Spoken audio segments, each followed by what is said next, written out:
المئات من المواطنين يعودون إلى جسر الشغور وريفها ممن هجرتهم التنظيمات الإرهابية المسلحة، مؤكدين أن عودتهم تأتي بعد اطمئنانهم لانتهاء أعمال القتل والتدمير التي ارتكبتها هذه التنظيمات في المدينة وريفها، والتي اعتمدت الترهيب أسلوبا لها، واضطر هذه العائلات لترك منازلها خوفا على أنفسهم وأطفالهم.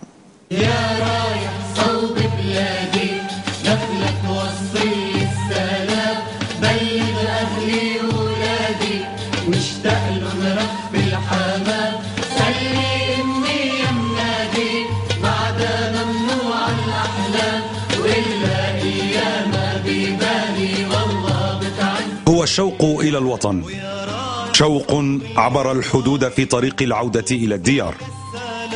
هو حب الوطن والحنين إلى الأهل الذي حمل هؤلاء وغيرهم على العودة إلى منازلهم التي هجروا منها.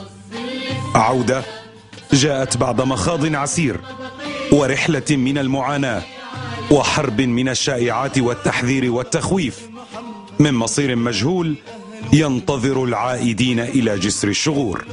والله في قتل وفي ضرب، وهذا اللي حكوا لنا اياه. والله زاد كانوا يخوفونا يعني يقولوا قتل وضرب، يعني ما نستجري نجي. الحمد لله الحزينه قال ما في شيء جينا. والله يقولوا لنا هناك اللي عم ينزل عم يذبحوا بيقوسوا بيغتصبوا النسوان وبيقتلوا الاولاد هيك. والله الاشاعات كانت تغزونا غزي، الاشاعات بس رحتوا اعتقال وقتل له علاقه واللي ما له علاقه، كل شيء من جسر الشغور هذا عليه محكوم عليه بالاعدام.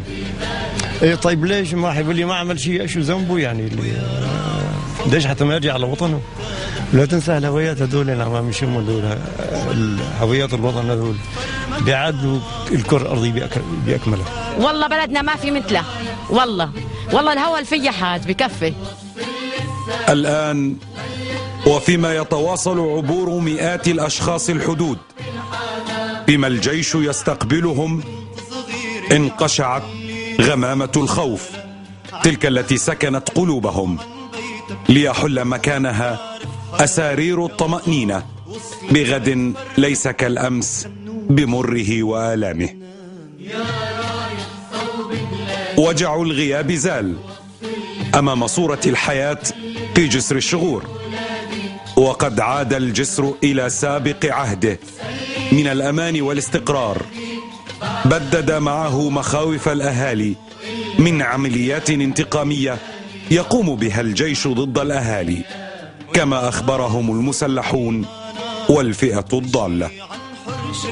هنا في جسر الشغور لا شيء يدل على أن الحياة تجري بغير طبيعتها، من حركة تنقل وتسوق وحركة بضائع وازدحام المواطنين أمام الباعة.